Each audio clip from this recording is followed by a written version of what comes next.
Ayan, kumakain ng aking bunso. Ayan, ang kanyang ulam ay, anong ulam mo, be?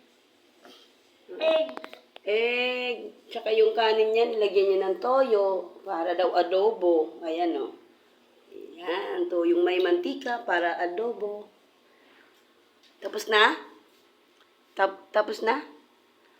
Anong naramdaman mo? Busog, hindi? Ha? Busog. Yummy? Yummy. O, inom na ng water.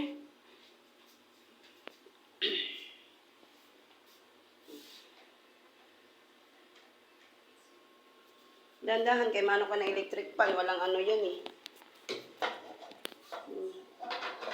Walang sara. Sira na yung electric pan natin. Itingnan nyo ako, oh. Yan, oh. Yan, oh. Tama.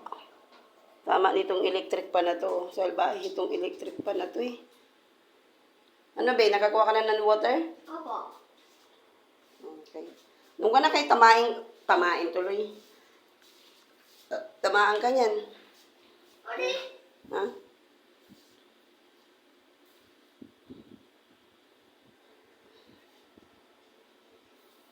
Ikaw, Dete, kakain ka na?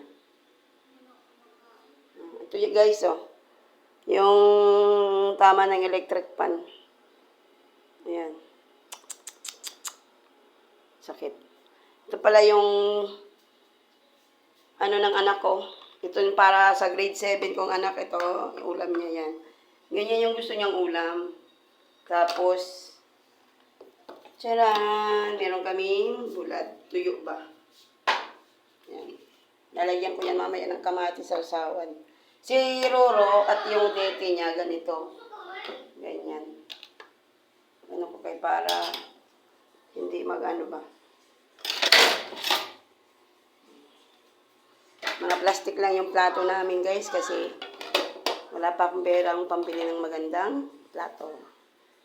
Bye! Ito muna.